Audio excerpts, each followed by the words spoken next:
الحمد لله رب العالمين والعاقبة للمتقين والصلاة والسلام على سيد الأنبياء والمرسلين وعلى آله وأصحابه الطيبين الطاهرين أما بعد فأعوذ بالله من الشيطان الرجيم بسم الله الرحمن الرحيم وَلَنَبْلُوَنَّكُمْ بِشَيْءٍ مِّنَ الْخَوْفِ وَالْجُوعِ وَنَقْصٍ مِّنَ الْأَمْوَالِ وَالْأَنفُسِ وَالثَّمَرَاتِ وَبَشِّرِ الصَّابِرِينَ الَّذِينَ إِذَا أَصَابَتْهُم مصیبت قالوا انا للہ وانا الیہ راجعون سبحان اللہ صدق اللہ العظیم۔ غوث اعظم بمن بے سر و سامان مدد قبلہ دین مدد کعبہ ایمان مدد بگرداب بلا افتاد کشتی ضعیفان شکستہ رات و پشتی بحق کے خواجہ عثمان ہارون مدد کن یا معین الدین چشتی مدد کن یا معین الدین چشتی مدد کن یا معین الدین چشتی۔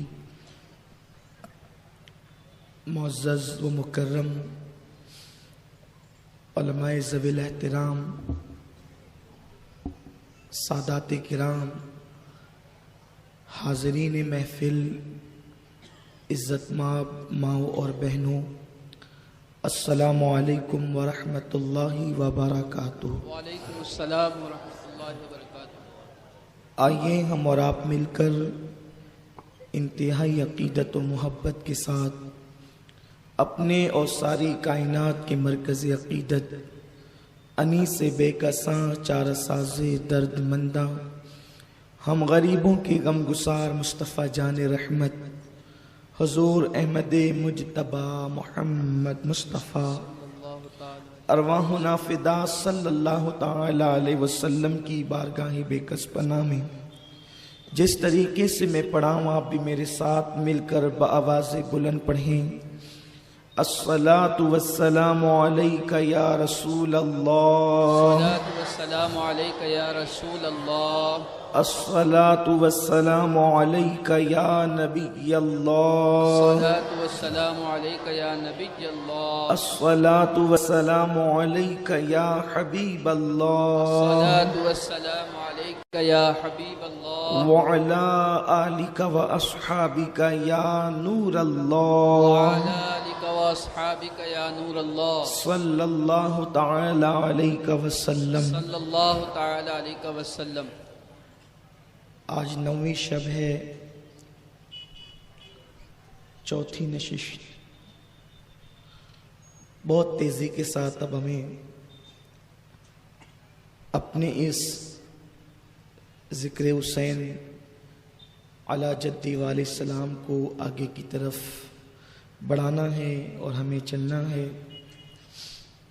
مولا حسین کا ذکر ہم اور آپ سن رہے ہیں۔ آیہ کریمہ کی میں نے تلاوت کی ہے۔ اللہ تعالیٰ فرماتا ہے کہ ہم تمہیں ضرور آزمائیں گے، اور آزمائشوں کا ذکر 4 چیزوں سے کیا گیا ہے۔ ہم تم سے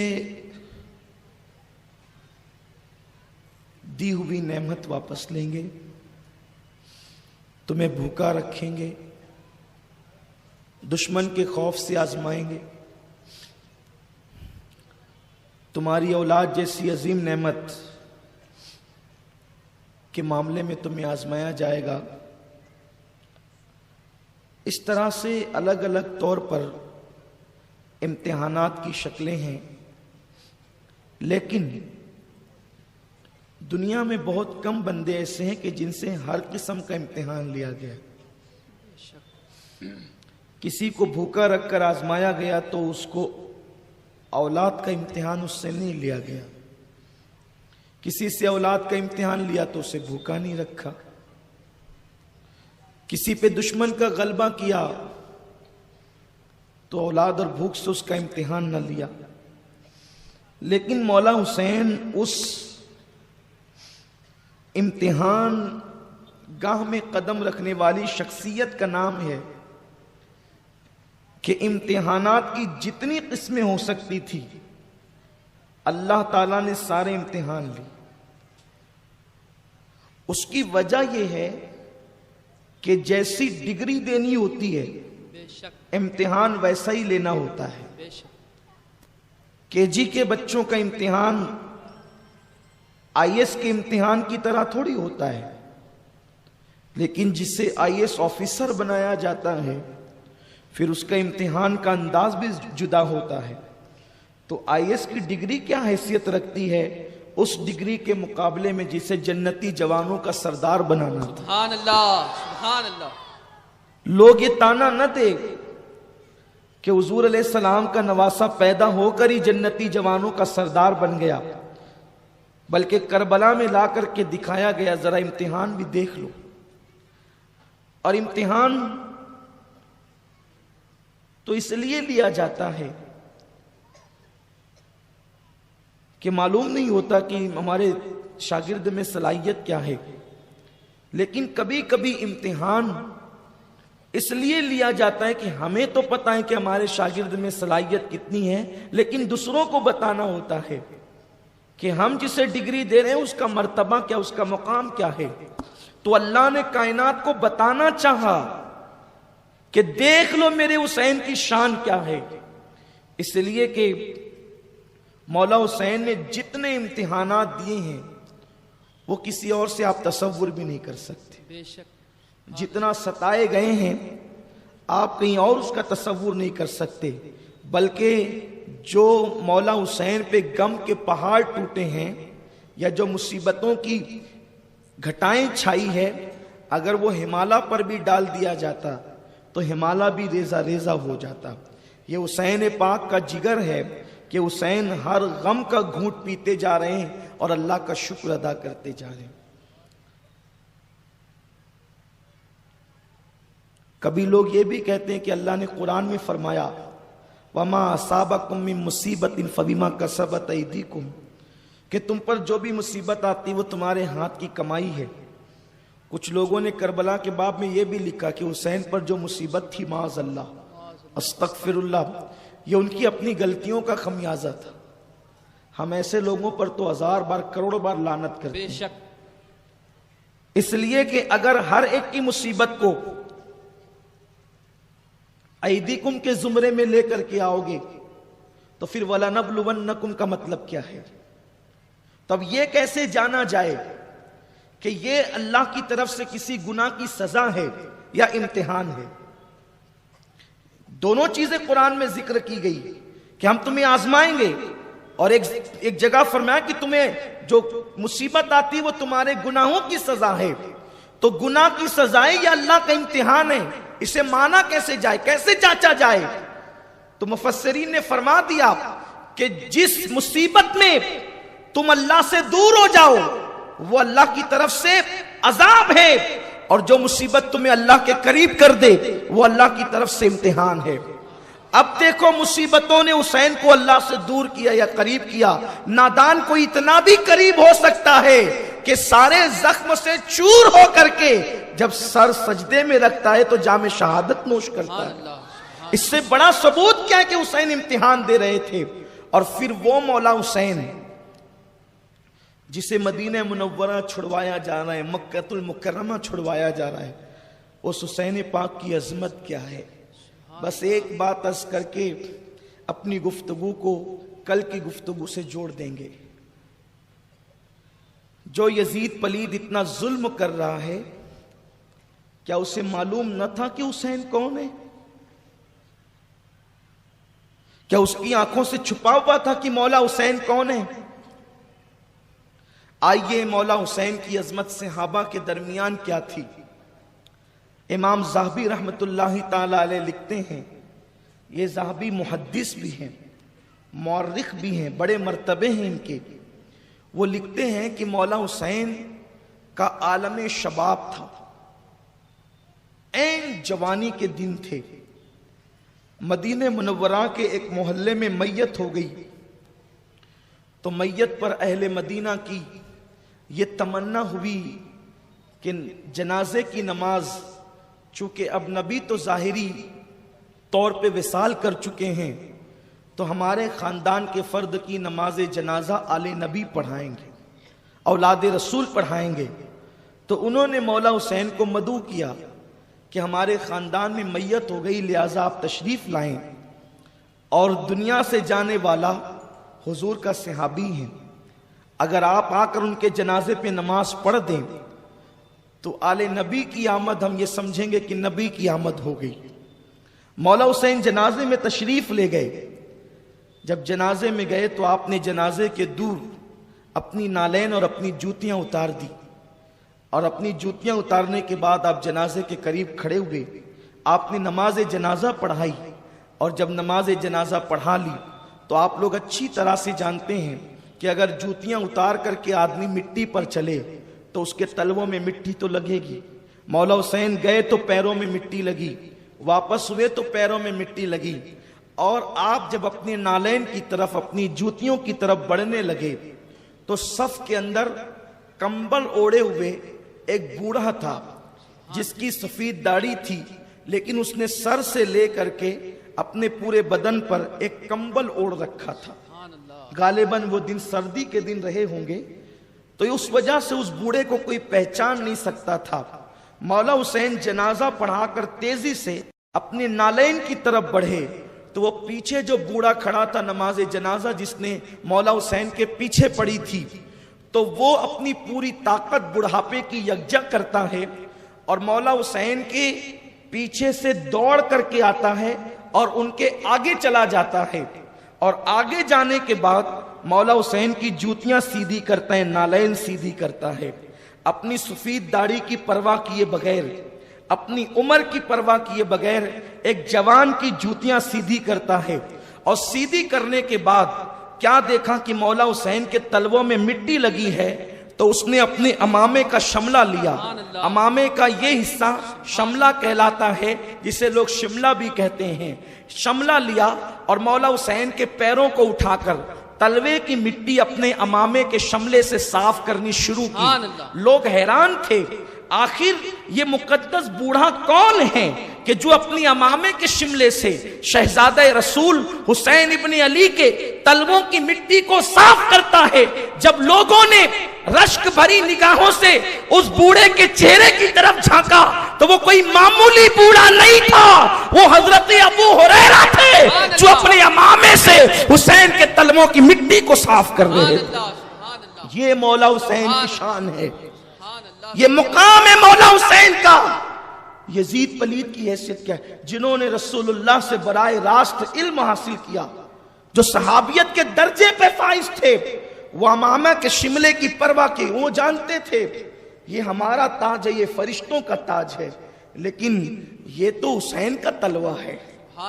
اس لیے کہ صفائی کے لیے وہ کپڑا استعمال کیا جاتا ہے جو چیز صاف کی جاتی ہے، اس کے مقام اور مرتبے کو سامنے رکھ کر کپڑے کا استعمال کیا جاتا ہے۔ ارے رستے کا کپڑا اٹھا کر کے کوئی اپنی بائک صاف کر لیتا ہے، لیکن اللہ اکبر، لوگ آئینہ صاف کرنے کے لیے کپڑوں کا استعمال نہیں کرتے، لوگ تو اس کے لیے اچھے سے پیپر کا استعمال کرتے ہیں۔ اسی طریقے سے اگر زیورات کی صفائی ہو، ہیرے کی صفائی ہو، انداز بدلتا چلا جاتا ہے۔ ابو ہریرہ کے عشق کو کروڑوں سلام ہو کہ اپنے امامے کے شملے سے امام حسین کے تلووں کی مٹی صاف کی۔ کہاں ہے وہ بدبخت جو یہ کہتے ہیں کہ صحابہ کرام نے اہل بیت کا حق غصب کیا، اہل بیت کو اذیتیں پہنچائی؟ نادان، تو آج سینہ پیٹ کر کے انہیں بدنام کر رہا ہے، لیکن یہ وہ صحابہ ہیں جنہوں نے اپنے یمامے کے شملے بھی قدم حسین میں رکھے ہیں، سبحان اللہ۔ حسین پاک کے ساتھ محبت کی ہے، عشق کیا ہے، پیار کیا ہے۔ میرے آقا صلی اللہ علیہ وسلم کے دیوانوں، یہاں سے پتہ چلا صحابہ کتنا احترام کرتے تھے۔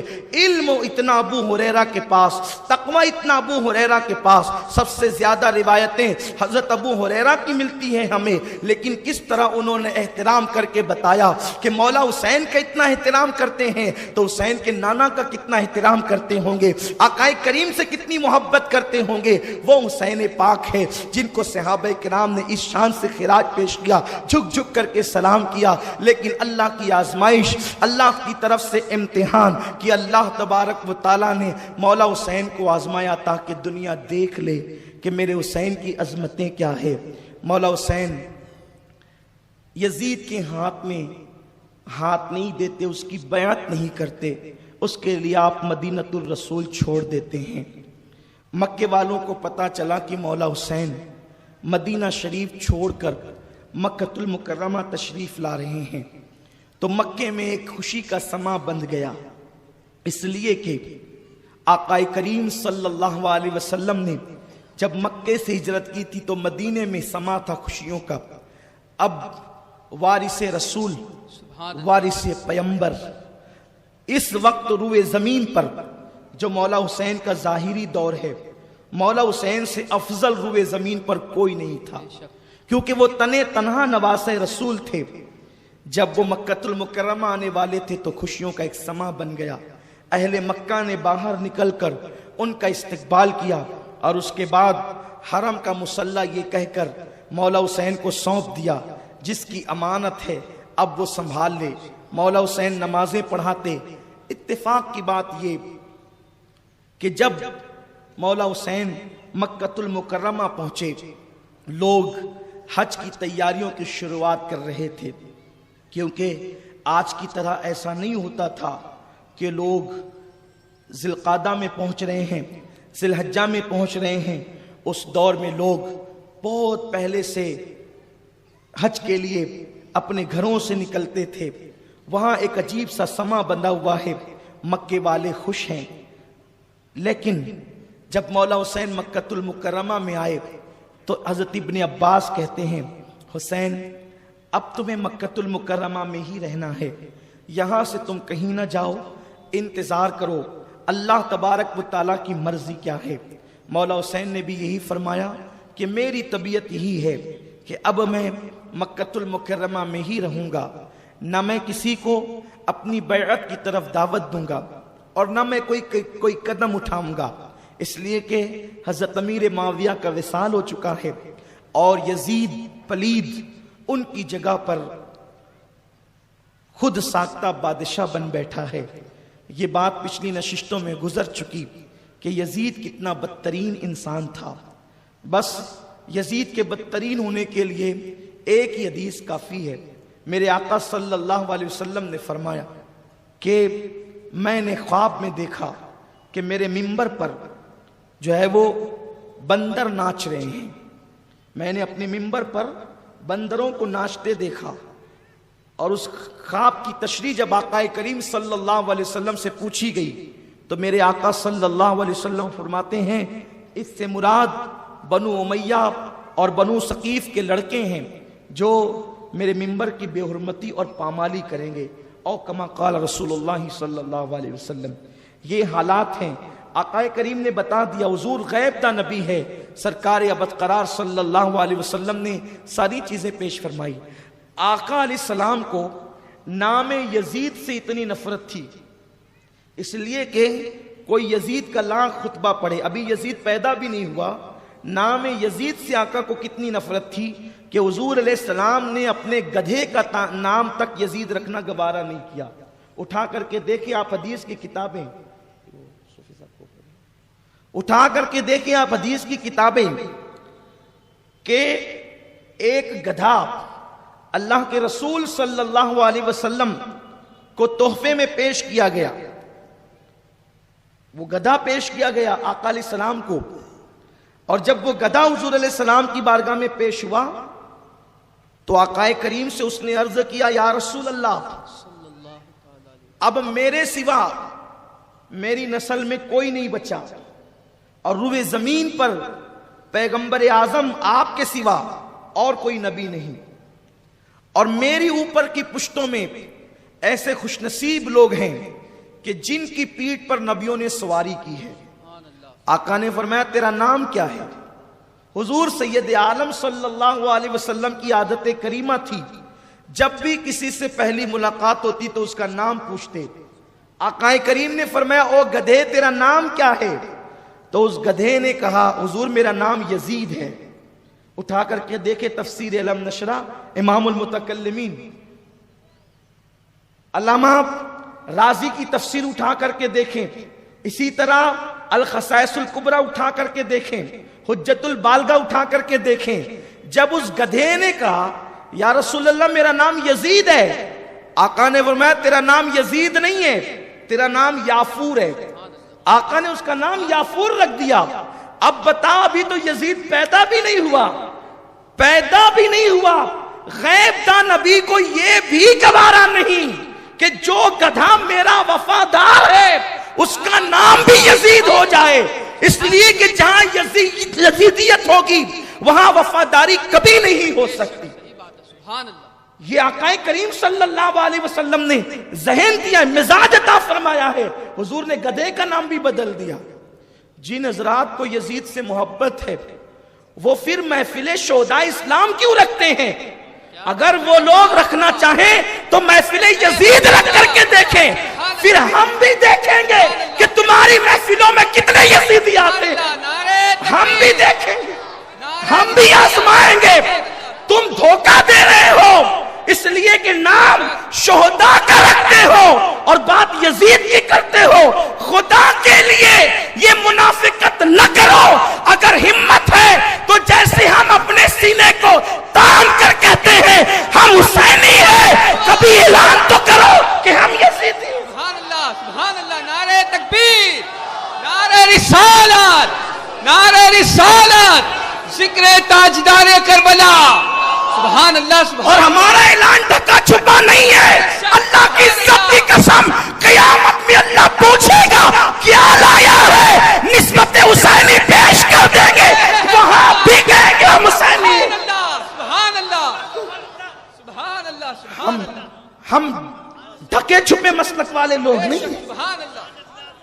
اگر بات یزید کی کرنے ہم منع نہیں کرتے، بالکل کرو، لیکن حسین کے نام پہ مت بلاؤ، پھر جس کے نام پہ بلاؤ بات اسی کی کرو، ورنہ اللہ کی بارگاہ میں سب کو جواب دینا ہے، رب کی بارگاہ میں جواب سب کو دینا ہے۔ اور جتنی روایتیں میں پہلے دن سے پڑھتا آ رہا ہوں، ایسی کوئی ایک روایت یزید کے متعلق کوئی بیان کرے، کوئی بتائے، قرآن کی کوئی آیت تو پڑھے۔ انا للہ و انا الیہ راجعون۔ عرض یہ کر رہا تھا کہ یزید کی بیعت آپ نے نہیں کی، اور آپ نے مکہ المکرمہ میں فرمایا کہ ہم جو ہے نہ یہاں سے کوچ کریں گے، بھی کہیں ارادہ نہیں ہے، اور نہ ہم اپنی بیعت کے دعوے دار ہوں گے، نہ بیعت کریں گے نہ بیعت لیں گے۔ ان دنوں یہ ہوا کہ کوفیوں کو پتہ چلا، کوفیوں کو یہ پتہ چل گیا کہ حضور حسین علی جدی علیہ السلام نے یزید کی بیعت سے انکار کیا ہے، یزید ہے ہی پلید، اس کی بیعت سے انکار کیا ہے۔ تو انہوں نے سلیمان کے گھر میں جمع ہو کر ایک میٹنگ کی کہ مولا حسین کو کوفہ بلاؤ، اور کوفے بلا کر کے ہم ان کے ہاتھ پر بیعت کریں، اس لیے کہ کوفہ جو لوگ اپنے آپ کو شیعان علی کہتے تھے ان کا مرکز تھا۔ یہ بات بھی علامہ طبرسی کی کتاب سے پڑھ دوں۔ علامہ طبرسی بھی وہ انسان ہے جو اپنے آپ کو مولا علی کا شیعہ کہتے ہیں۔ دیکھیں جو اپنے آپ کو جو کہتا ہے وہ، اس سے مجھے کوئی بحث نہیں ہے، لیکن میں حوالہ پڑھ رہا ہوں کہ کوفہ میں جس وقت حضرت امام حسن مجتبیٰ نے حضرت امیر معاویہ رضی اللہ تعالیٰ عنہ سے صلح کی اور صلح کے بعد آپ تشریف لائے تو اس وقت اپنے آپ کو شیعان علی کہلانے والوں نے حضرت امام حسن مجتبی علی جدی علیہ السلام کے چہرے پہ تماچے مارے اور کہا کہ حسن تو اس قابل نہیں ہے کہ تو مصلے پہ کھڑا رہے، پیروں کے نیچے سے مصلہ کھینچ لیا۔ یہ سب کوفہ میں ہوا تھا۔ یہ میں علامہ طبرسی کا حوالہ پڑھ رہا ہوں، اگر کوئی چاہتا ہے تو وہ علامہ طبرسی کی کتاب احتجاج اٹھا کر کے دیکھیں، اس لیے کہ ہم لوگوں کی طبیعت یہ ہے کہ ہم اپنے مسلک کی کتاب کے ساتھ ساتھ اور مسلکوں کی کتابیں بھی پڑھتے ہیں تاکہ وہاں پر ہم اپنی قوم کو حوالہ دے سکیں، لیکن ہم اپنی عوام کو اجازت نہیں دیتے کہ وہ دوسرے مسالک کی کتاب پڑھیں، کیونکہ چور کا چہرہ انٹیلیجنس کے لوگ پہچانتے ہیں، عوام نہیں پہچانتی۔ آپ نہیں پہچانتے، اسی لیے تو آپ کے یہاں میتوں میں بھی چوریاں ہو جاتی ہے، اجتماعات میں بھی چوریاں ہوتی ہے، اس لیے کہ آپ پہچانتے نہیں چور کو۔ جس دن پہچانیں گے تو بھائی جب جیب کے چور کو نہیں پہچانتے تو آپ ایمان کے چور کو کیسے پہچانیں گے؟ اس کے لیے تو پھر اللہ کی بہت بڑی مدد کی ضرورت ہوتی ہے۔ اس لیے ایسے کسی فرد کی کتاب نہ پڑھی جائے کہ جس کے اندر بدعقیدگی ہو یا جس سے آپ کے عقیدے کو خطرہ ہو۔ تو عرض یہ کر رہا تھا کہ علامہ طبرسی لکھتے ہیں کہ تماچے لگائے گئے امام حسن مجتبی کو، آپ کے پیروں کے نیچے سے مصلہ کھینچ لیا گیا اور کہا گیا کہ آپ امامت کے لائق نہیں۔ وہ جو رسول اللہ کا شہزادہ ہے اس کو کہا گیا امامت کے لائق نہیں۔ اس کے بعد اسی پہ بس نہیں کیا گیا، اس سے پہلے مولائے کائنات علی شیر خدا کو شہید کرنے والا جو بندہ تھا، اس پلید کا حال یہ تھا کہ وہ بھی اپنے آپ کو شیعان علی کہتا تھا، اور ایک خارجی عورت پر اس کا دل آ گیا اور اس نے شرط رکھی کہ علی کا سر میرے مہر میں چاہیے۔ اور پھر وہ بدترین انسان جس کا نام عبد الرحمن ابن ملجم تھا، وہ پلید نے مولا علی کو شہید کیا۔ مولا علی کو شہید کیا تو کوفے میں اتنی بدتمیزی کی کوفے والوں نے کہ مولا علی کے نماز جنازہ میں لوگوں کو شریک نہیں ہونے دیا گیا۔ یہ بات بھی علامہ طبرسی کی کتاب کے حوالے سے پڑھ رہا ہوں تاکہ جو حضرات محرم الحرام میں صحابہ کو گالیاں دیتے ہیں اور کہتے ہیں ہم اہل بیت والے، ہم ان کو بتانا چاہتے ہیں کہ اہل بیت کا حقیقی دشمن کون ہے۔ یہ چہرہ پہچانے آپ، ہم کسی کو یہاں برا بلا کہنے نہیں بیٹھے، یہ محفل حسین سے جا کے بیٹھے۔ اور علامہ طبرسی خود لکھتے ہیں کہ اتنا طوفان کوفے والوں نے بپا کیا کہ مولا علی کی نماز جنازہ میں صرف 3 لوگ شریک ہوئے، ایک مولا حسن مجتبی، ایک حضرت امام حسین، اور تیسرا حضرت امام حسین کا غلام۔ ان 3 لوگوں نے نماز جنازہ پڑھی۔ یہ بات کہاں تک صحیح ہے یہ تو علامہ طبرسی ثابت کریں گے، یہ ان کے ذمے ہیں، لیکن میں حوالہ پڑھ رہا ہوں ان کا۔ یہ طوفان بدتمیزی کوفہ والوں نے بپا کی ہے، لیکن مولا علی کی شان یہ تھی۔ یہاں یہ روایت بھی پڑھ دوں کہ مولا علی نے شہادت کے وقت کہا تھا کہ مجھے کوفہ میں دفن نہیں کرنا بلکہ میرا جنازہ لے کر کے چلنا، اور ایک جنگل میں ایک مقام آئے گا، وہاں پر ایک نورانی پتھر رکھا ہوگا، وہ نورانی پتھر ہٹا دینا، اسی میں میری قبر خودی ہوئی موجود رہے گی، میری قبر اسی میں خودی ہوئی موجود رہے گی۔ تو مولا حسین سے عرض کیا، مولا حسین نے عرض کیا تھا بابا جان آپ کی قبر پہلے سے خودی ہوئی ہے؟ فرمایا ہاں، اس لیے کہ حضرت نوح علیہ السلام کا علاقہ یہی علاقہ ہے، یہی وہ علاقہ ہے جہاں حضرت نوح علیہ السلام کو مبعوث کیا گیا، اور اسی کے آس پاس کشتی نوح لگی تھی۔ تو حضرت نوح علیہ السلام کی کشتی کو جو کنارہ ملا تھا وہ پنجتن کے نام کی برکت سے ملا تھا۔ تو حضرت نوح نے فرمایا تھا جن کے نام کی برکت سے کشتی کو کنارہ ملا ہے وہ علی اسی کوفہ میں شہید ہوگا، جبکہ کوفہ بھی بنا نہیں تھا، کوفہ بسا نہیں تھا، کوفہ جنگل تھا۔ یہاں ایک شہر بسے گا جس کا نام کوفہ ہوگا، نبی کا داماد یہی شہید ہوگا۔ تو کہا وہ شہید بعد میں ہوگا جس کے نام سے میری کشتی کو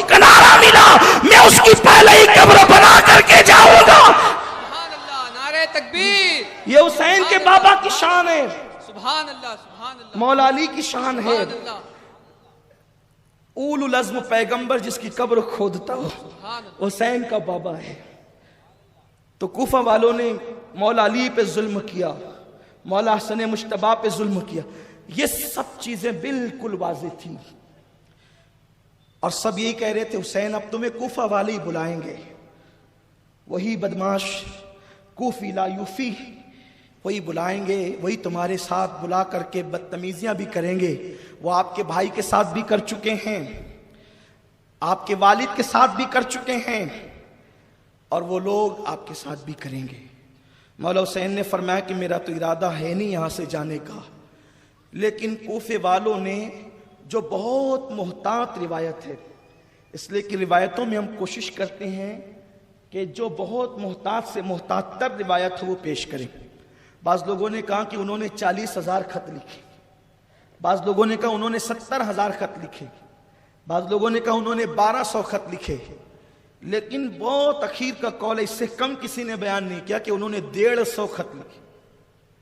ہر روز ایک کے بعد ایک خطوط آتے رہے، حسین ہم نے ابھی تک کہ یزید کی بیعت نہیں کی ہے، یزید فاسق و فاجر ہے، اگر آپ آئیں تو ہم آپ کی بیعت کر لیں گے۔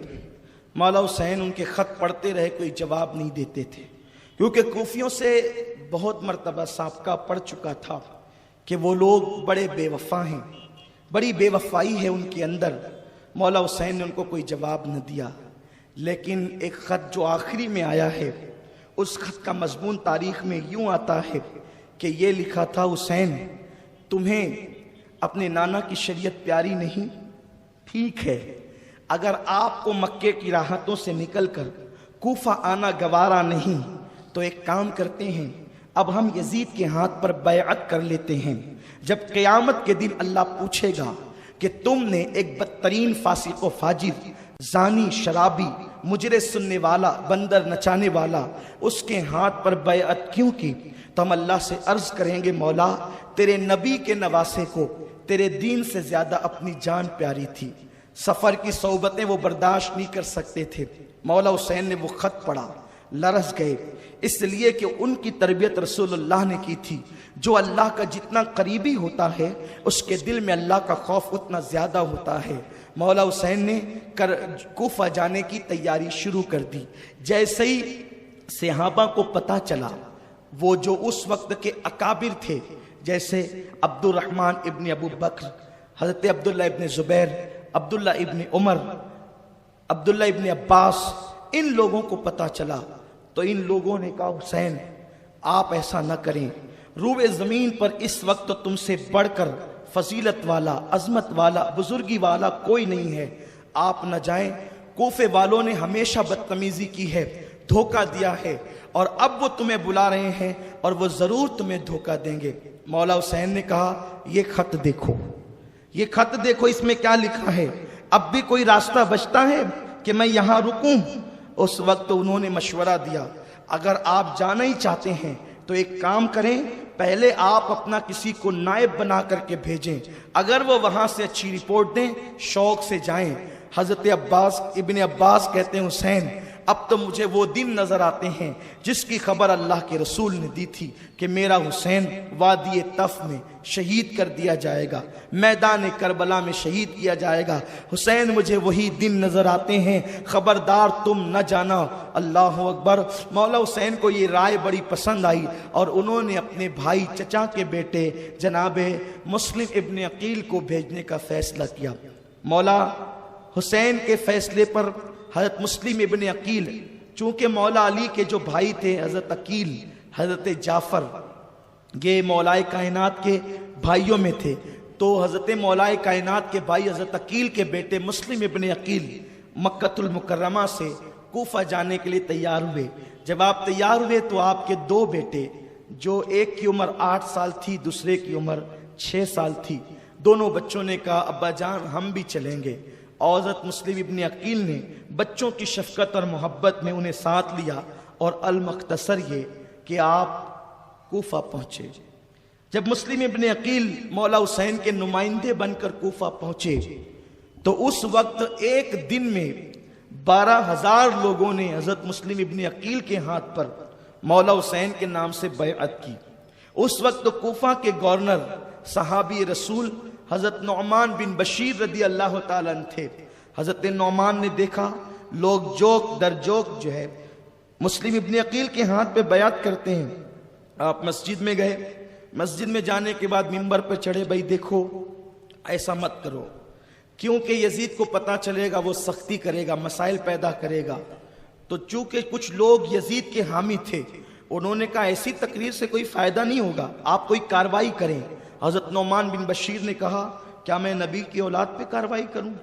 کیسی بات کرتے ہو، میں ان پر کوئی سختی نہیں کر سکتا۔ اور لوگ جوک در جوک مسلم ابن عقیل کے ہاتھ پہ بیعت کرنے لگے۔ اس وقت حضرت مسلم ابن عقیل مختار ابن عبید ثقفی کے گھر پر آپ کا قیام تھا۔ لوگ دھیرے دھیرے بیعت کرتے رہے۔ حضرت مسلم ابن عقیل نے دیکھا کہ حالات بڑے سازگار ہیں۔ محمد اور ابراہیم کو کوئی کندھوں پہ اٹھاتا، کوئی گود میں لیتا، شہزادوں کی طرح زندگی ہو گئی تھی۔ ان دنوں آپ نے خط لکھا، اے ابن رسول، مولا حسین حالات بڑے اچھے ہیں، آپ جلد سے جلد تشریف لے آئیں۔ ادھر مولا حسین کے نام خط گیا، ادھر یزید کو بھی اطلاع بھیج دی گئی کہ نعمان بن بشیر مسلم ابن عقیل پر کوئی کاروائی نہیں کرتے، اور انہوں نے بڑی نرمی کی ہے جس کی وجہ سے لوگ مسلم ابن عقیل کے ہاتھ پہ حسین کے نام سے بیعت کر رہے ہیں۔ اگر تم کوفہ کو بچانا چاہتے ہو تو جلد سے جلد کوئی سخت سے سخت آدمی بھیجو۔ اب آل نبی پر جو سختی کرے ایسا آدمی ان کو چاہیے تھا۔ تو یزید کا دوست سرجون، جس کا ذکر پچھلی نشست میں آپ سن چکے ہیں، یہ یزید کا بڑا پکا دوست، بڑا بدترین آدمی ہے یہ بھی۔ اس نے کہا کہ اگر کوفہ کوئی بچا سکتا ہے تو عبید اللہ ابن زیاد بچا سکتا ہے۔ یہ بات آپ کو بہت واضح طور پہ بتا دینا چاہتا ہوں کہ کوئی بھی بندہ ہو، اگر اس کا شجرہ نسب صحیح ہے کوئی بھی، اگر اس کے خون میں شرافت ہے، یعنی وہ اپنے باپ کی داداؤں کی اولاد میں سے ہے، تو وہ کبھی اہل بیت کا غدار یا گستاخ یا گالی دینے والا نہیں ہوگا۔ کیونکہ اللہ کے رسول صلی اللہ علیہ وسلم کی حدیث ہے کہ میری اولاد کو ستانے والے 3 میں سے کوئی ایک ہی ہو سکتا ہے۔ یہ سرکار کا فرمان ہے، یعنی حضور کی اہل بیت کو اور اولاد کو جو بھی ستائے گا وہ تینوں میں سے کوئی ایک ہوگا۔ اس لیے میں آپ کو بہت سختی کے ساتھ نصیحت کرتا ہوں، بہت سختی کے ساتھ، کہ اگر آپ کے سامنے کبھی آل نبی آ جائے، کیونکہ آج بھی آل نبی موجود ہے، قیامت تک موجود رہیں گے، تو آ جائے، کتنا بھی بڑا مسئلہ ہو، آپ کبھی ان سے نہ الجھیں۔ ان کی داڑیاں اگر منڈی ہوئی دیکھیں آپ کوئی کمنٹ نہ کریں، ان کی بدعملی دیکھیں کوئی کمنٹ نہ کرے، وہ دکھ دے آپ صبر کر لیں۔ کیوں؟ اس لیے کہ مدینہ منورہ میں ایک بہت بڑے ولی رہتے تھے، اور اس مدینہ طیبہ میں حاجی امداد اللہ مہاجر مکی نے واقعہ لکھا ہے، بہت بڑے ولی رہتے تھے، اور مدینہ طیبہ میں چونکہ بہت سارے سادات بھی رہتے تھے، حضور علیہ السلام کی اولاد میں سے سید زادے رہتے تھے۔ ایک اس ولی کی شان یہ تھی کہ صبح اور شام ان کو 2 مرتبہ آقا کا دیدار عالم بیداری میں ہوتا تھا۔ ایک دن ایک سید زادہ ان کے پاس آیا، کوئی غلطی کر دی، ان کو غصہ آ گیا، اور ان کو معلوم نہیں تھا کہ یہ سید زادہ ہے۔ انہوں نے اٹھایا تماچا اور لگا دیا۔ اس کے بعد اس ولی کو کبھی حضور کا دیدار نہ ہوا، دیدار بند ہو گیا۔ ان کو بہت روتے پیٹتے رہے، عبادت کی، لیکن پھر وہ کیفیت نہ ملی، تو وہ اپنے سے بڑے ولی کی بارگاہ میں گئے۔ انہوں نے مراقبہ کیا اور فرمایا شاید تو نے کسی سید زادے کو ستایا ہے، اس لیے ڈھونڈ اسے۔ بہت غور کیا تو لوگوں نے بتایا کہ وہ جو بچہ آیا تھا وہ سادات میں سے تھا۔ تو جا کر کے جب معافی مانگی، پھر اسی دن ان کو سرکار کا دیدار نصیب ہوا۔ یہ بہت خاص بات آپ یاد رکھنا۔ میں اپنی بات کو بہت طول نہیں دینا چاہتا، کیونکہ مجھے اپنے عنوان کی طرف بھی بات کرنی ہے، لیکن ایک بات یہاں اشاروں میں کرنا چاہتا ہوں، بہت لمبی چوڑی نہیں۔ بغداد میں ایک پہلوان تھا جنید، اور جنید جو پہلوان تھا بادشاہ کا، اس کا حال یہ تھا کہ وہ وزیروں جیسا وظیفہ لیتا تھا۔ پورا واقعہ نہیں، صرف اشارہ، آپ شاید سنتے رہتے ہیں۔ ایک سید زادہ جو حضور کی آل میں تھا، غربت میں زندگی گزارا تو اس نے سوچا کہ چلو جنید سے ہی پنجہ لڑا لیتے ہیں تو کچھ نہ کچھ مال تو ہاتھ آ جائے گا، غربت دور ہو جائے گی۔ اور نتیجہ یہ ہوا کہ کشتی کا اعلان بھی ہو گیا۔ جب کشتی ہونے لگی تو جنید کے کان میں اس سید زادے نے کہا، جنید میں غریب سید زادہ ہوں، میں کما نہیں سکتا اور میری کمائی کے سارے راستے بند ہے، اگر تم میرے لیے ہار جائے تو میں وعدہ کرتا ہوں کہ قیامت کے دن اپنے نانا کے ہاتھوں تیرے سر پر شفاعت کی دستار بنواؤں گا۔ جنید نے سوچا اس سے سستا سودا جنت کا اور کیا ہو سکتا ہے، پہلوان بھی بنو، پہلوانی بھی کرو اور قیامت کے دن شفاعت کی دستار بھی۔ صرف ایک دن کے ہارنے سے کیا ہوتا ہے۔ جنید چت لیٹ گئے اور جب وہ پیروں کی دھول سے گم ہو گئے تو چت لیٹ گئے، ان کے سینے پر وہ سید زیادہ سوار ہو گیا۔ لوگ حیران تھے، اتنے مضبوط جنید اس سے دبلے پتلے آدمی سے ہار کیسے گیا۔ لوگوں نے کہا دوبارہ مقابلہ، دوبارہ بھی یہی ہوا، 100 مقابلہ 100 بار بھی یہی ہوا۔ پھر یہ ہوا کہ لوگ جنید کے قدموں پہ تھوکنے لگے، بدنامی سی ہونے لگی اور وہ سید زادہ مال و دولت لے کر کے اجنبی تھا چلا گیا۔ جنید بوجھل قدموں سے گھر کی طرف گئے، کوئی پوچھنے والا نہیں تھا، سر پہ اٹھانے والے بھی تھو تھو کرتے تھے، لیکن جنید کو کوئی غم نہیں تھا کیونکہ ہارا بھی کس سے، نبی کی آل سے۔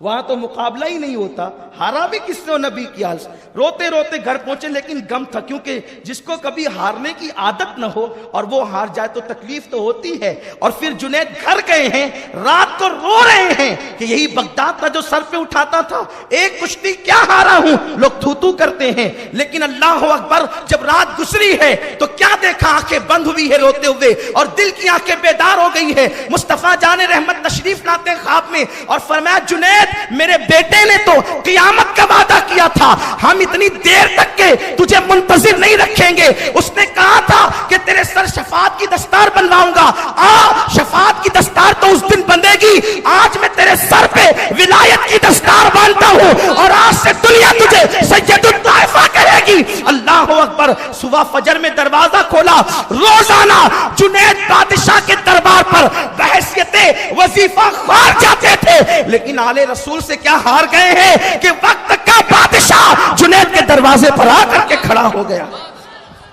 اس لیے بہت نازک بارگاہ ہے، ان سے نہیں لڑنا، ان سے نہیں الجھنا۔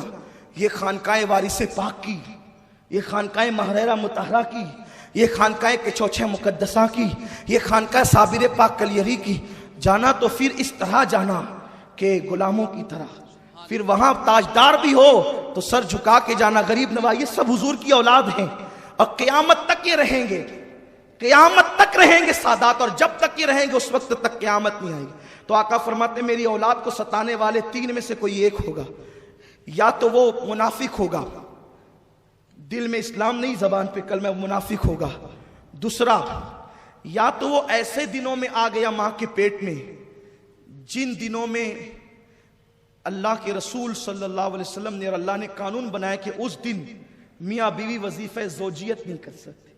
بہت حیا کے پردے میں سمجھانا چاہتا ہوں، ممنوع ایام میں جو ماں کے پیٹ میں آ گیا تو اس کو حائضی بچہ کہا گیا حدیث میں، تو یا تو وہ ہوگا جو آل نبی کا گستاخ اور غدار ہوگا، اور تیسرا فرمایا یا تو وہ زنا کی اولاد سے ہوگا، تینوں میں کوئی ایک ہوگا۔ دیکھ لیجئے جس کو بھی، جو ہیں شریف النسب ہار جا کر کے جنید بنتے ہیں، ہار جاتے ہیں ان سے جیتنے کی کوشش نہیں کرتے۔ اللہ اکبر۔ حضرت فاروق اعظم کا حال یہ تھا، جس محفل میں آل نبی ہوتے فرماتے تم آگے چلو اس کے بعد میں پیچھے چلوں گا، کیونکہ آقا نے فرمایا میری آل کو پیچھے کرو گے تو تم پیچھے کر دیے جاؤ گے۔ بڑی فضیلتیں ہیں، اللہ کا فضل ہے کہ ہم اہل سنت اتنے خوش نصیب ہیں کہ ہمارے درمیان آج تک حضور کی اولاد موجود ہیں، اور ہماری جو خانقاہیں ان میں بھی سرکار کی آل آرام فرما رہی ہے۔ غریب نواز جیسا آل رسول ہمارے مسلک میں موجود ہے، محبوب الہی جیسا آل رسول ہمارے مسلک میں موجود ہے، حضرت قطب الدین بختیار کاکی جیسا آل رسول ہمارے مسلک میں موجود ہے، صابر پاک کلیری جیسا، غوث پاک جیسا قربان، یہ نبی کے شہزادے ہیں، کتنے عظیم ہیں، ان کی زندگیاں پڑھ کر کے رشک آتا ہے، یہ ایسے ہیں، مولا حسین کیسے ہوں گے، مولا حسن کیسے ہوں گے، سیدہ فاطمہ کیسی ہوگی، الحمدللہ۔ تو اسی لیے امام اہل سنت کہتے ہیں کیسے آقاؤں کا بندہ ہے رضا، بول بالے میری سرکاروں کے، ہم تو بڑی اونچی نسبت والے ہیں، کسی نے کہا ہے ان کی نسبت کا تاج رکھتے ہیں، ہم حسینی مزاج رکھتے ہیں، ہر مرض کا علاج رکھتے ہیں، خوف کیا ہو ہمیں یزیدوں سے، ہم حسینی مزاج رکھتے ہیں۔ اور کسی نے کہا ہے کہ ان بزرگوں سے ملتا ہے ہمارا شجرہ، یہ الگ بات ہے کہ خاموش کھڑے رہتے ہیں، پھر بھی جو لوگ بڑے ہیں وہ بڑے رہتے ہیں، اور ایسے درویشوں سے ملتا ہے ہمارا شجرہ، ہمارا شجرہ، ہمارا شجرہ، جو بے شجرے ہیں انہوں شجروں ہی سے چڑ ہے، ایسے درویشوں سے ملتا ہے ہمارا شجرہ، جن کے قدموں میں کہیں تاج پڑے رہتے ہیں، وہ تاجداروں کی اولاد ہیں ہمارے تاج۔ تو عبید اللہ ابن زیاد کا انتخاب ہوا۔ عبید اللہ ابن زیاد کون؟ یہ جو زیاد ہے نا، زیاد، میں ایک چھوٹا سا طالب علم ہوں، لیکن مجھے ایک عجیب سا، آپ اس کو کیا کہیں گے اپنی مالیگاؤں کی زبان میں، کہ مجھے بھوت سوار رہتا ہے کتابیں کھنگالنے کا۔ سرکار کی نالین کا صدقہ تحدیث نعمت کے لیے کہتا ہوں کہ اس لیے میرے کمرے میں آپ کو کوئی برتن وغیرہ نہیں ملے گا، میرے کمرے میں صرف کتابیں ہی رکھی، جو آتے ہیں وہ لوگ جانتے ہیں، پورا کمرہ کتابوں سے بھرا ہوا ہے۔ اور اس کے بعد میرے موبائل میں، میرے لیپ ٹاپ میں، آئی پیڈ میں ہزاروں کتابیں۔ میری طبیعت یہ ہے کہ میں کوشش کرتا ہوں کہ سب سے بہترین دوست کتاب ہے، بہترین دوست، نہ یہ غیبت کرتی ہے، نہ چگلی کرتی ہے، نہ پھنساتی ہے، اس لیے اکثر یہی ساتھ رہتی ہے۔ تو کچھ اللہ کی توفیق سے پڑھنے کی کوشش کی، جتنی تاریخ کی کتابیں ہم نے اٹھائی، مجھے زیاد کے باپ کا نام کہیں نہیں ملا، کہیں زیاد کے باپ کا نام نہیں ملا۔ یہ علماء جانتے ہیں، بعض جو مورخین ہیں بہت بیچارے باادب لوگ ہیں اور بڑے شرمیلے قسم کے، تو انہوں نے زیاد کے باپ کا نام یہ لکھا زیاد ابن ابی، زیاد ابن ابی، یعنی زیاد اپنے باپ کا بیٹا، یعنی ان کو بھی نام نہیں ملا تو انہوں نے کہا کہ ابو کا بیٹا، ابو بھی کوئی نام۔ تو یہ جو زیاد تھا، ایک صاحب نے زیاد کی ماں سے زنا کیا، یہ بالکل ایسی روایت ہے، میرے پاس ثبوت ہے الحمدللہ۔ زیاد کی ماں سے ایک صاحب نے زنا کیا، اس سے زیاد پیدا ہوا، اور اسی زانی بچے سے ابن زیاد، عبید اللہ ابن زیاد پیدا ہوا۔ تو اس لیے سرجون نے کہا آل نبی پہ کوئی شدت کر سکتا ہے تو وہ زانی کی اولاد ہی کر سکتا ہے، اس لیے اسی کا انتخاب کیا جائے۔ حالانکہ ابن زیاد سے یزید ناراض تھا، ٹھنا ٹھنی چل رہی تھی، اور اس کو بصرہ کی گورنری سے بھی معزول کرنا چاہتا تھا، لیکن جب آل نبی کی دشمنی کی بات آتی ہے تو یزیدیوں کا طریقہ یہ ہوتا ہے کہ کتنے بھی جھگڑے ہوں گے، سارے جھگڑے چھوڑ کر آل نبی کے خلاف متحد ہو جاتے ہیں۔ آل نبی کے خلاف یزیدی اپنے آپس کے جھگڑے بلا دیتے ہیں اور متحد ہو جاتے ہیں، یہ پرانی عادت ہے ان کی۔ تو جب دیکھ لو آپس میں منتشر بھی ہوتے ہیں، لیکن پھر آل نبی کے مقابلے میں متحد بھی ہوتے ہیں، لیکن ان کا کچھ کیا بگڑتا ہے، اس لیے کہ اللہ تبارک و تعالیٰ کے نور کو پھونکوں سے بجھایا نہیں جا سکتا۔ اور امام کہتے تیری نسل پاک میں ہے بچہ بچہ نور کا، تو ہے عین نور، تیرا سب گھرانہ نور کا۔ کہا کہ اب اس کا پرموشن کیا جائے، جس کو معزول کیا جا رہا تھا اس کو بڑھایا جائے، کیونکہ آل نبی کا مقابلہ جو کرنا ہے، تو اس کو کہتے تیرے بھائی کو بصرہ کا گورنر بنا اور تو کوفہ جا۔ المختصر یہ کہ وہ حجازی لباس پہن کر وہ مکار ابن مکار آیا اور کوفے میں داخل ہوا۔ جب وہ کوفے میں آیا تو لوگ سمجھے کہ مولا حسین آ گئے، چادر ڈال رکھی تھی، مغرب اور عشاء کا درمیانی وقت تھا، مغرب اور عشاء کا درمیانی وقت تھا، اور اس نے چادر کو یوں ڈال رکھا تھا ایسا۔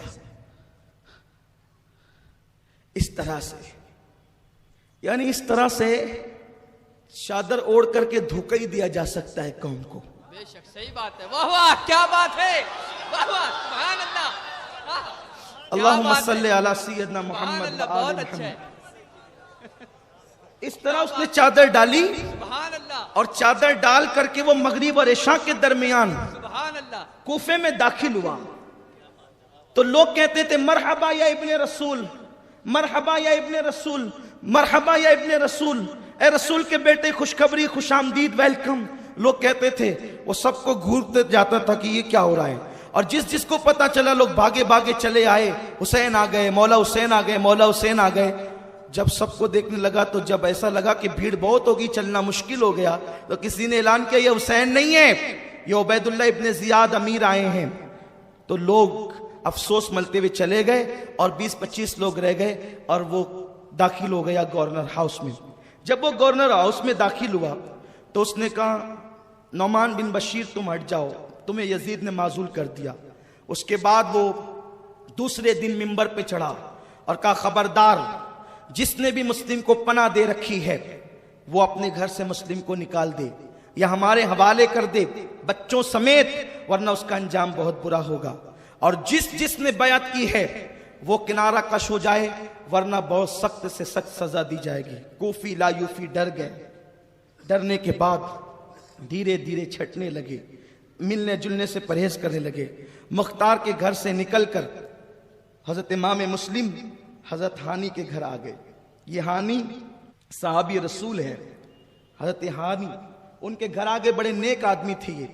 آ گئے تو حضرت ہانی نے ان کو اپنے گھر میں پناہ دی، اور اس کے بعد حضرت مسلم ابن عقیل رضی اللہ تبارک و تعالی عنہ، اللہ اکبر۔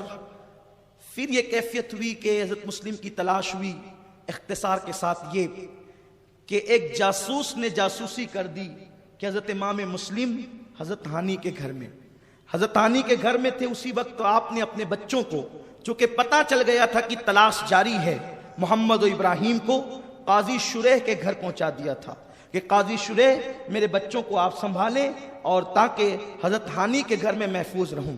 حضرت ہانی کو بلایا ابن زیاد نے گورنر ہاؤس میں اور کہا ہانی تجھے معلوم نہیں کہ میں نے کیا اعلان کیا ہے؟ حضرت ہانی نے کہا کہ کیا اعلان کیا تم نے؟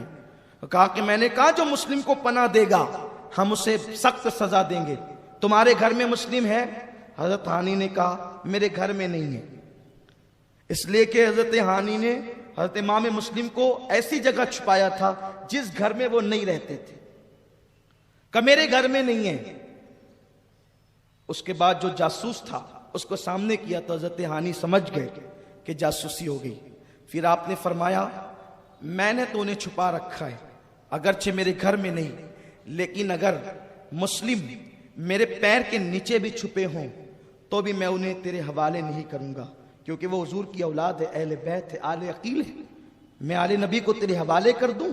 میں نے حضور علیہ السلام کو دیکھا ہے، حضور کو اہل بیت کی فضیلتیں بیان کرتے ہوئے سنا ہے، میں ان کو تیرے حوالے نہیں کروں گا۔ تو اس نے ڈنڈا اٹھایا اور صحابی رسول حضرت ہانی کو اس نے مارنا شروع کیا۔ جب حضرت ہانی کو مارنا شروع کیا، یہ ہے ان لوگوں کا حال جو لوگ اس طرح کی پیدائش سے دنیا میں آتے ہیں۔ حضرت مارنا شروع کیا۔ ہانی کے اس بزرگ کے حوالے سے ایک افواہ گھوم گئی کہ حضرت ہانی کو شہید کر دیا، ابن زیاد نے شہید کر دیا، تو تقریباً 40,000 کا مجمع اکٹھا ہو گیا اور اس نے گورنر ہاؤس کو گھیر لیا۔ حضرت امام مسلم رضی اللہ تبارک و تعالی عنہ وہ بھی تلوار لے کر کے آ گئے کہ جس نے، جو میرا میزبان ہے، جس نے مجھے چھپایا، احسان کیا، اسے قتل کر دیا گیا۔ لیکن کچھ لوگ جو تھے کوفہ کے سربراہ اور با اثر لوگ، ان لوگوں کو اس نے گورنر ہاؤس میں بلایا اور پورے مجمع کو بس ایک اشارے کی ضرورت تھی، لیکن حضرت مسلم ابن عقیل نے کہا صرف افواہ کی بنیاد پر گورنر ہاؤس پہ حملہ نہیں کیا جا سکتا، اس لیے کہ ہم آل نبی ہیں، حضور کی اولاد ہیں، ہم شریعت کا لحاظ نہ کریں گے تو کون کرے گا؟ ہم پہلے معلوم کریں گے، تحقیق کریں گے کہ حضرت ہانی واقعی شہید ہوئے۔ تو اوپر سے جو ہے وہ ان لوگوں نے، باثر لوگوں نے کھڑے ہو کر کے کہا لوگوں ہانی قتل نہیں کیے گئے موجود ہیں، لیکن یہ بات وہ گول کر دیے گئے کہ زخمی ہیں اور ان کو ڈنڈے سے مارا گیا ہے۔ تو جو لوگ آئے تھے وہ لوگ چھٹنا شروع ہو گئے، اتنے چھٹے کہ صرف 700 لوگ رہ گئے۔ اور جب 700 لوگ رہ گئے، مغرب کی نماز کا وقت آیا، حضرت امام مسلم کوفہ کی جامع مسجد میں نماز پڑھانے کے لیے جب گئے تو آپ نے تکبیر کہی تو پیچھے 700 لوگ تھے، لیکن جب مغرب کی نماز کا سلام پھیرا پیچھے کوئی بھی موجود نہ تھا۔ یہ حال ہوا حضرت مسلم ابن عقیل کا۔ حضرت مسلم ابن عقیل رونے لگے۔ کوفے والوں نے سابقہ روایت کے مطابق تو وہی کیا جو انہوں نے کرنا تھا، اور اس کے بعد آپ وہاں سے نکلے۔ کوفے کا ہر دروازہ بند تھا، جن کے گھر امام مسلم کی دعوتیں ہوتی تھی ان کے دروازے بند ہے۔ جو محمد و ابراہیم کو سر پہ اٹھا کے لے کے چلتے تھے ان کے دروازے بند ہے۔ کوفے والوں نے یہ کیا، حضرت امام مسلم چلتے چلتے آئے تو دیکھا ایک بڑھیا کسی کا انتظار کر رہی ہے، اس کا نام تاریخ میں توعا بتایا جاتا ہے۔ اس سے کہا مائی پانی پلا سکتی ہے، پانی پلا۔ اس نے پانی دیا، پانی دے کر کے امام مسلم پانی پی کے وہاں بیٹھ گئے۔ تو اس نے کہا اے اجنبی مسافر، جب تو یہاں بیٹھتا کیوں، پانی پی لیا چلا جا۔ کہا مائی میرا کوئی گھر نہیں، میں کوفہ میں مہمان بنا کر بلایا گیا تھا، کوفے والوں نے میرے ساتھ دھوکہ کیا۔ اس بڑھیا نے غور سے دیکھا تو کہا کہ آپ مسلم ابن عقیل ہیں؟ آپ نے فرمایا ہاں۔ کہا میرے مقدر جگہ آپ میرے گھر آ جائیں، سب نے آپ کے لیے دروازے بند کیے تو آپ میرے گھر آ جائیں۔ اس نے بڑی خدمت کی، لیکن اس کا بیٹا، آپ جانتے ہیں کہ ولی کے پیٹ میں شیطان بھی پیدا ہوتا ہے، ایسے آپ نے سن رکھا ہے، تو ویسے ہی وہ اہل بیت کی محب تھی، لیکن اس کا بیٹا بڑا لالچی تھا۔ جب اس نے دیکھا کہ امام مسلم ہمارے گھر میں ہے تو جا کر محمد ابن اشعث اس کو خبر دی، ابن اشعث کو خبر دی، اور اس نے ابن زیاد کو، اور ابن زیاد نے سینکڑوں لوگوں کو بھیجا کہ جاؤ مسلم کو گرفتار کر کے لاؤ۔ اور پھر یہ ہوا کہ توعا کے گھر میں وہ لوگ آئے، اور آنے کے بعد حضرت امام مسلم اچانک جب گھوڑوں کی ٹاپوں کی آواز سننے لگے تو حضرت امام مسلم رضی اللہ تعالیٰ نے تلوار سنبھالی اور دیکھا کہ سینکڑوں لوگ، انہوں نے حضرت مسلم کو گرفتار کرنا چاہا۔ کہا شیر خدا کا شیر اس طریقے سے ہاتھ میں نہیں آ سکتا، اور آپ جنگ کرنے لگے اور لڑنے لگے ان سے۔ وہ تنہا شہزادہ تھا، شیر خدا کی اللہ اکبر بھائی کا بیٹا تھا۔ اللہ اللہ، جب لڑتے ہیں لڑتے لڑتے تھک گئے، زخمی ہو گئے، زخموں سے چور ہو گئے، تو ابن اشعث نے سوچا یہ نبی کی آل ہے، ان پر اس طرح قابو نہیں پایا جا سکتا۔ تو اس نے یہ کیا کہ میں آپ کو امان دیتا ہوں۔ آپ جب امان دی تو آپ نے اپنی تلوار نیام میں رکھ لی، اور پھر حضرت امام مسلم رضی اللہ تبارک و تعالیٰ عنہ کو وہ لوگ گورنر ہاؤس تک لے گئے۔ جب گورنر ہاؤس لے گئے تو آپ کے کمر میں جو تلوار لٹکی ہوئی تھی اس تلوار کو ان لوگوں نے خاموشی کے ساتھ نکال لیا۔ امام مسلم نے کہا انا للہ و انا الیہ راجعون، کوفے والو یہ تمہارا دوسرا دھوکہ ہے، تم نے مجھے امان دی اور اب تم نے میری تلوار نکال لی، اس کا مطلب تمہارا خیر کا ارادہ نہیں ہے۔ اور آپ جب کوفہ کے گورنر ہاؤس میں داخل ہوئے تو آپ نے ابن زیاد بدنہاد بانی فساد کو سلام نہیں کیا، تو اس کو غصہ آیا، آپ مجھے سلام نہیں کرتے۔ فرمایا کہ تو میرے قتل کا در پہ میں تجھے سلام کروں، آل نبی کے دشمن کو سلام کروں؟ ہمارے یہاں سلام کا ایک معیار ہے، ہمارے کو سلام نہیں کرتے، سلام ہم انہی کو کرتے ہیں جو نبی اور آل نبی کو سلام کرتا ہے۔ سلام کا ہمارے یہاں بڑا عظیم معیار ہے، جن کے یہاں سلام رسم ہے وہ جسے چاہیں کر دیں، لیکن ہمارے یہاں سلام دعا ہے، اور ہم نبی کے دشمنوں کو دعا نہیں دیتے، ہم اہل بیت کے غداروں کو دعا نہیں دیتے، ہم تو شاکوں کو دعا دیتے ہیں۔ اللہ اکبر۔ تو عرض یہ کر رہا تھا ابن زیاد کو سلام نہیں کیا۔ لوگ ہم سے کہتے ہیں اخلاق سیکھو، اخلاق، ہم کہتے ہیں آل نبی کے اخلاق ہم نے سیکھ لیے ہیں۔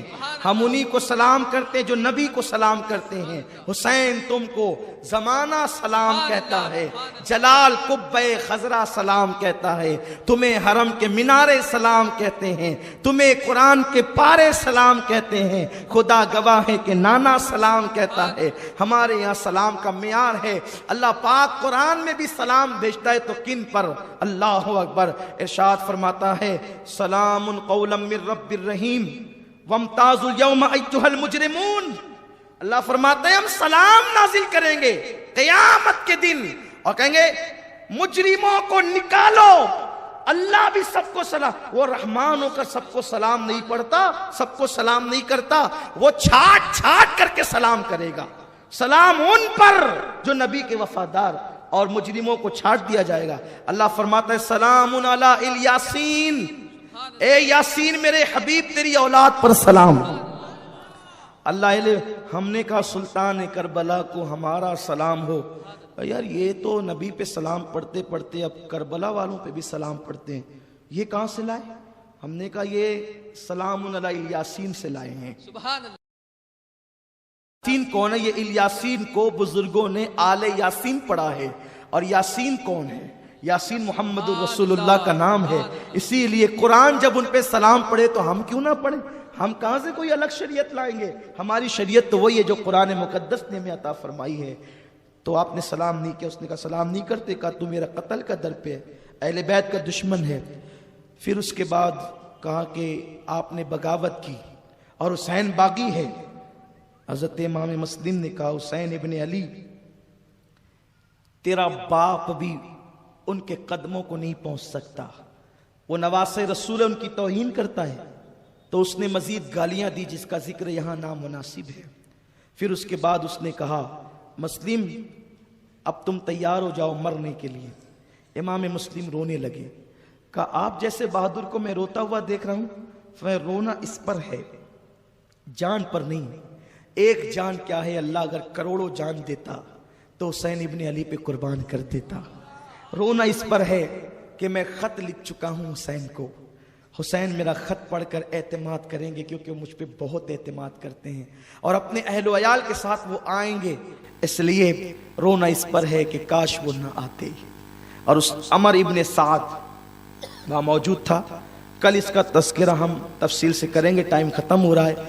عمر بن سعد کو آپ نے اپنے قریب بلایا، فرمایا ابن سعد میری کچھ نصیحتیں وصیتیں سن لے، اس پہ عمل کرنا۔ اس نے کہا میں نہیں آتا، اس لیے کہ جب دنیا کا کتا ہو جاتا ہے آدمی اس کو کچھ سجھائی نہیں دیتا۔ ابن زیاد بدنہاد نے کہا جا تیرے چچا کا بیٹا ہے کچھ سن لے، تیرا رشتہ دار ہے کچھ سن لے۔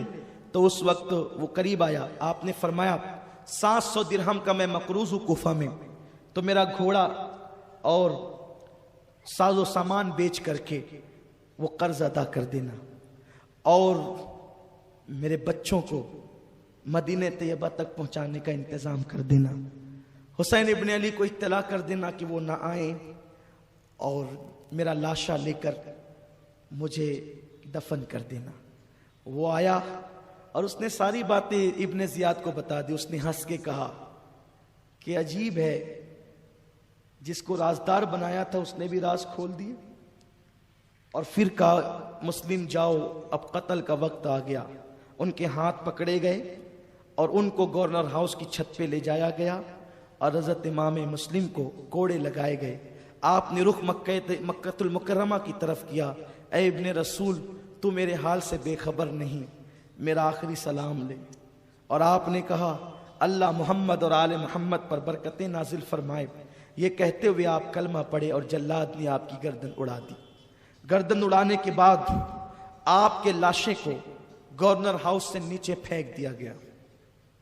اسی پہ بس نہیں کیا گیا، آپ کے لاشے کو کوفہ کے بازار میں لٹکا دیا گیا۔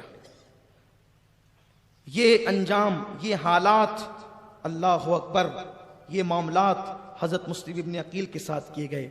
شام ہوتے ہوتے کوفہ کی سرزمین مسلم ابن عقیل کے خون سے رنگین ہو گئی، اور جس دن حضرت امام مسلم کی شہادت ہوئی اسی دن جو ہے وہ خط مولا حسین کے دربار میں پہنچا۔ آپ نے وہ خط پڑھ کے خوشی کا اظہار کیا، اور آپ نے نکلنے کی تیاری کی. لیکن ادھر اب جو آگے کا سفر ہوگا وہ تو کل بیان ہوگا. ادھر امام مسلم کی شہادت کے بعد ان نابکاروں نے اسی پہ بس نہیں کیا، بلکہ ابن زیاد بدنہاد نے اعلان کروا دیا کہ مسلم کے ساتھ اس کے 2 بچے بھی تھے، لہذا مسلم کے دونوں بچوں کو جس نے پناہ دے رکھی ہو وہ فوری طور پر ہمارے حوالے کر دے. اگر کوئی پتہ بتائے گا تو اسے بھی انعام ملے گا، اور اگر کوئی پکڑ کر کھلائے گا تو اسے بھی اتنا انعام ملے گا کہ وہ خوش ہو جائے گا. لوگ ڈھونڈنے لگے ان شہزادوں کو. سوچو تو صحیح، 6 سال اور 8 سال کے بچے ہیں، ان کے ساتھ ابن زیاد بدنہاد پلید کی دشمنی کتنی ہے. اعلان ہو رہے ہیں جگہ جگہ. کوفہ کے کم نصیب لوگ بلکہ بد نصیب لوگ آل نبی کے خون میں اپنے ہاتھوں کو رنگین کر چکے ہیں. کربلا کا یہ پہلا شہید ہو چکا ہے. اللہ اکبر. ایسے حالات میں اللہ اللہ ایسی کیفیتوں کے اندر مولا حسین کا بھیجا ہوا وہ نمائندہ شہید ہونے کے بعد اب ان کے بچوں کو ڈھونڈا جا رہا ہے. بچے قاضی شریح کے پاس تھے. یہ قاضی شریح وہ ہیں جو مولا علی نے جن کو اپنے دور خلافت میں کوفہ کا قاضی بنایا تھا. یہ بھی بڑے اچھے انسان تھے، اہل بیت کے محب تھے. ہم یہ نہیں کہتے کہ کوفہ کا ہر گھر غدار تھا، لیکن اتنا ضرور کہتے ہیں کوفہ کی اکثریت غدار تھی. کوفی لا یوفی. آج بھی کوفے والوں کے اندر وفاداری نہیں ہے. اسی لیے کوفہ اللہ اکبر بڑے عجیب وہاں کے حالات ہیں. وہاں کی مٹی کی بڑی عجیب کیفیت ہے. جب میری حاضری کوفہ ہوئی تو میں نے نہ وہاں کا پانی پیا، نہ وہاں کوئی چیز کھائی، نہ وہاں سے کوئی چیز خریدی. اللہ کی پناہ مانگتے ہوئے داخل ہوا اور اللہ کی پناہ مانگتے ہوئے نکل گیا. اس لیے کہ اپنے یہاں تو معیار محبت آل نبی ہے. حالانکہ اس زمین نے ہمارا کچھ نہیں بگاڑا، لیکن نسبتیں بھی تو کوئی چیز ہوتی ہے. ہم اس زمین کا احترام اس نیت سے کرتے ہیں کہ وہاں پر مولا علی رہے ہیں، لیکن وہاں کی بے وفائی سے ڈرتے بھی ہیں. اللہ اللہ. میرے پیارے آقا صلی اللہ علیہ وسلم کے دیوانوں، قاضی شریح کو جب پتا چلا امام مسلم کے شہزادوں کو ڈھونڈا جا رہا ہے، آپ نے بدل ناخواستہ ان بچوں کو اپنے قریب بلایا. جب بچے سامنے آئے، پیاری پیاری معصوم صورتیں ہیں، زلفیں کندھوں تک لٹک رہی ہے. وہ شہزادوں کو دیکھ کر بے ساختہ قاضی شریح کی چیخ نکلی اور دھاڑے مار مار کر رونے لگے اور ان کے سروں پہ ہاتھ پھیرنے لگے. ننھے سے بچوں نے قاضی شریح کو اچانک روتے ہوئے دیکھا تو کہا قاضی شریح کیوں روتے ہو؟ اس طریقے سے اچانک رونا اور ہمارے سروں پہ ہاتھ پھیرنا، یہ انداز تو ہمارے خاندان میں یتیموں کے ساتھ کیا جاتا ہے. قاضی شریح کیا ہمارے بابا شہید ہو گئے؟ تو قاضی شریح نے بچوں کو سینے سے لگایا اور روتے ہوئے کہا اے بچوں تم یتیم ہو گئے. اب کبھی باپ کی شفقتیں بچوں کو یاد آتی ہے، کبھی ماں کی ممتا بچوں کو یاد آتی ہے.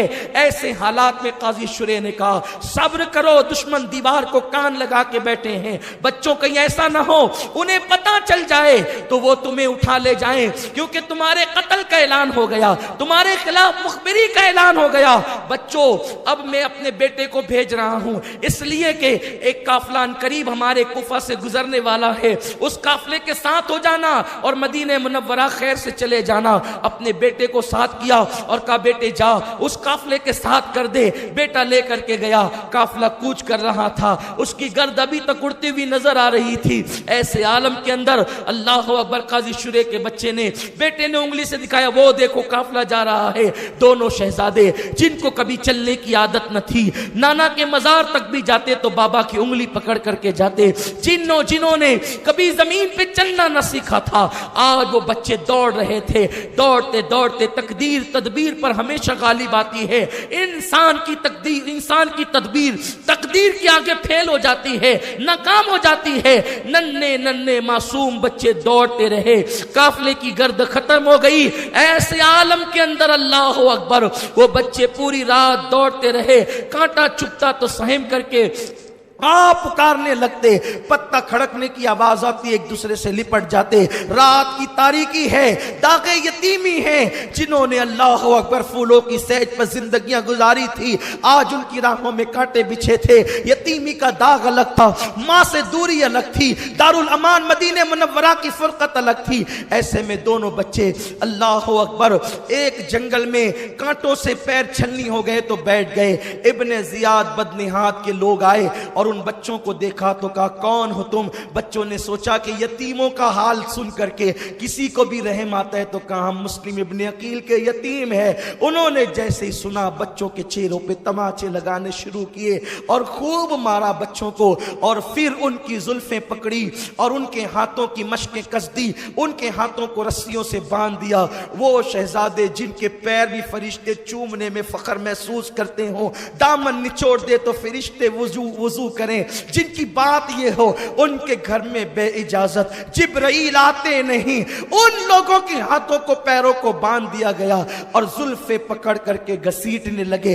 ابن زیاد کے پاس پہنچایا، ابن زیاد نے کہا جیل میں ڈال دو، یزید کو لکھ دیتا ہوں، اس مسلم کے بچے کرنا کیا ہے، قتل کرنا ہے یا زندہ آپ کے پاس بھیجنا ہے؟ اللہ اکبر۔ ان دونوں شہزادوں کے متعلق جب یہ بات یزید کو لکھ کر کے بھیجی گئی، مشکور نام کا داروغہ تھا، ابن زیاد کا محب اہل بیت تھا، دونوں شہزادوں کے پیروں سے کانٹے نکالے، ان کی خدمت کی، انہیں کھلایا اور رات کی آخری پہر میں کہا بچوں میرا بھائی قادسیہ میں رہتا ہے اور یہ راستہ قادسیہ کا ہے، یہ انگوٹھی لے کر کے جاؤ، میرے بھائی کو بتانا، وہ تمہیں آسانی کے ساتھ مدینہ طیبہ پہنچا دے گا، اور جب آپ مدینے جانا تو نانا کو آپ کے میرا سلام کہنا، اور میں نے جو آپ کی خدمت کی ہے اس پر مجھے یہ صلہ دینا کہ قیامت میں نانا سے آپ کے کہنا کہ میری شفاعت کریں، اب جو میرا ہوگا دیکھا جائے گا، لیکن تم تو جاؤ۔ ادھر وہ روانہ ہوئے، ادھر مشکور نے جا کر کے ابن زیاد سے کہا کہ میں نے بچوں کو چھوڑ دیا،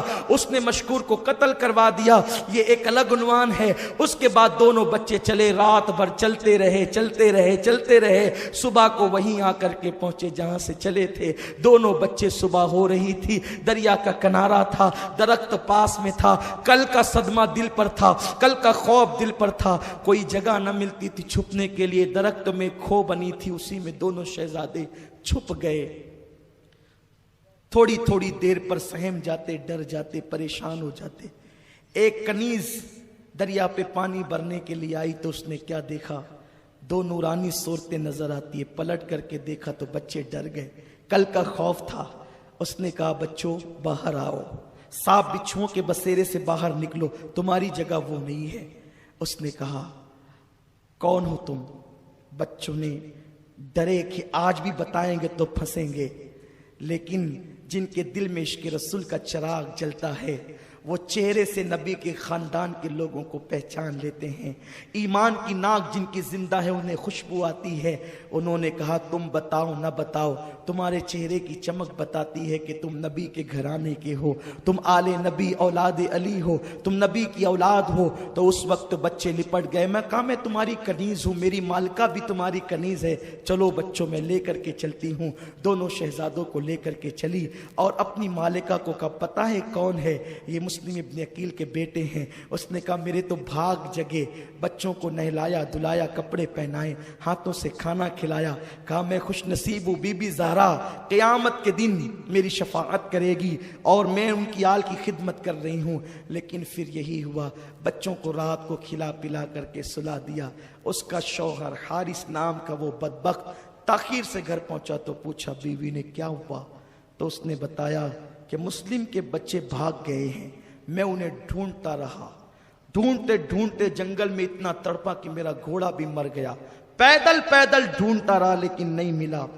بیوی نے کہا چھوڑ یہ سب، کہا چھوڑ کیا، اس سے بہتر انعام کا موقع اب کب ہاتھ آئے گا، مالدار بننے کا اس سے بڑا موقع کب ہاتھ آئے گا؟ کہا کہ وہ رسول کی آل ہے، بھول جا انہیں، ایسا مت کر۔ نہیں مانا، سوچا کہ یہ بدبخت نہیں مانے گا، کھلایا پلایا، اس بدبخت کو سلا دیا، سویا۔ ادھر کمرے پہ تالا ڈال دیا، لیکن ہائے رے تقدیر، ہائے رے تقدیر، اللہ کا امتحان، اللہ کی آزمائش۔ خدا کی جب آزمائش ہوتی ہے تو پھر ایسا ہی ہوتا ہے۔ اللہ اکبر۔ دونوں بھائی رات کے آخری پہر میں روتے ہوئے اٹھے، ایک دوسرے سے بلکتے بلک کے رو رہے ہیں۔ وہ اٹھا، حارث کہتا ہے کہ رونے کی آواز کیسی؟ کہا بازو کے بچے رو رہے ہوں گے، پڑوس کے سو جا۔ کہا نہیں، یہ ہمارے گھر سے آتی ہے۔ وہ بی بی جب دروازے کے قریب پہنچی تو بچے دونوں آپس میں گلے مل مل کے رو رہے تھے۔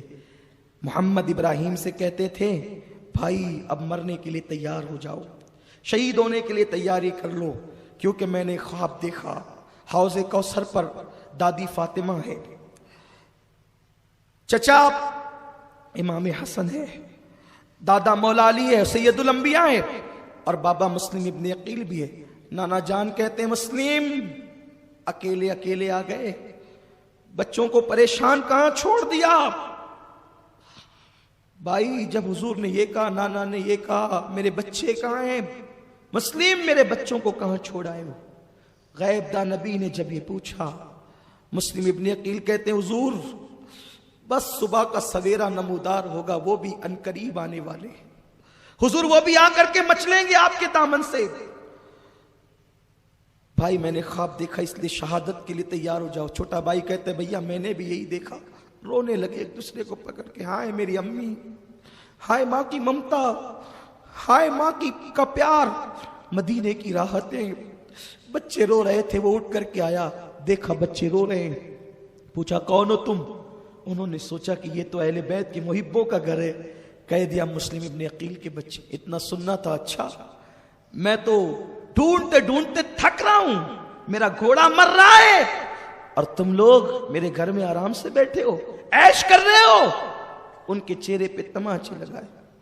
بیوی نے پکڑا، ایسا نہ کر، کل قیامت کے دن ان کے نانا کو کیا جواب دے گا؟ رسول اللہ کا کلمہ پڑھتا ہے، شرم کر شرم کر۔ اس نے کہا بیوی جوڑے اور گھوڑے ملیں گے، مال و دولت ملے گا، ان بچوں کے عوض میں دونوں کو باندھ دیا۔ صبح کا انتظار کرنے لگا، بیوی تڑپتی رہی، اس کو بھی مار کر بے ہوش کر دیا۔ پھر وہ صبح آئی، لرزتی ہوئی صبح، وہ صبح جو خون سے رنگین تھی۔ جب صبح کا وقت آیا وہ اٹھا، اس بدبخت نے کہا اگر میں ابن زیاد کے پاس لے جاؤں گا کوفہ والے انہیں چھین نہ لے۔ انہیں پکڑا اور زلفوں کے بل گھسیٹتے ہوئے فرات کے کنارے کی طرف لے گیا۔ بیوی تو بے ہوش پڑی ہوئی تھی۔ اس کے بعد جب یہ فرات کے کنارے پر پہنچا، بیوی کو ہوش آیا، دیکھا کہ بچے نہیں، نکلتی ہوئی دوڑتی ڈھونڈتی ڈھونڈتی پہنچی تو فرات کے کنارے پر دونوں شہزادے کھڑے تھے، دونوں کے ہاتھوں میں رسیاں تھیں، اور کہا بچوں اب مرنے کے لیے تیار ہو جاؤ۔ دونوں شہزادے کہتے ہیں ہم پہ رحم کرو، ہم پہ رحم کرو، ہم یتیم ہیں، ہمارے بچپنے پہ رحم کرو۔ لیکن ان ظالم کو رحم نہ آیا، اس نے تلوار جیسے اٹھائی، بیوی اس کا بیٹا اس کی کنیز آ پہنچی، بیوی بیچ میں آئی، اسے پھر مارا، زخمی کیا، بیٹا بیچ میں آیا، اس کے دو ٹکڑے کر دیے دنیا کی لالچ میں، اور جب مارنے کے لیے تیار ہوا کنیز کو بھی مار ڈالا، بیٹے کو بھی، بیوی کو زخمی کر دیا۔ جب مارنے کی بات آئی تو چھوٹا بھائی کہتا حارث اب اگر قتل ہی کرنا ہے تو پہلے مجھے قتل کر، میرے بھائی کو نہ کر، میں اپنے بھائی کا صدمہ نہ دیکھ سکوں گا۔ بڑا بھائی کہتا پہلے مجھے قتل کر، میں اپنے چھوٹے بھائی کا صدمہ نہ دیکھ سکوں گا۔ اور ظالم نے ہنستے ہوئے تیور چڑھائے۔ ہائے ہائے، تصور کریں، فاطمہ کی روح مچلنے لگی، فرش سے عرش تک، کبھی اوپر سے نیچے، نیچے سے اوپر۔ یا رسول اللہ اشارہ کریں میں عرش کو ہلا دوں۔ حضور نے کہا فاطمہ امتحان ہے، خبردار صبر کریں۔ مولا علی کے ہاتھ میں ذوالفقار حیدری ہے، روح علی تڑپ رہی ہے، حضور اشارہ کریں تو زمین میں زلزلے آ جائیں۔ لیکن اللہ کے حبیب فرماتے ہیں اللہ کی مرضی ہے، صبر کرو۔ جبریل دم بخود ہے، آسمان کی آنکھیں پھٹی کے پھٹی ہے، کیا ہونے جا رہا ہے؟ اللہ اکبر۔ چھوٹے چھوٹے بچوں کی تو قربانی، جانوروں کے چھوٹے بچوں کی قربانی بھی منع ہے۔ 6 سال اور 8 سال کے بچوں پہ تلوار اٹھتی ہے، بس امتحان ہے خدا کا۔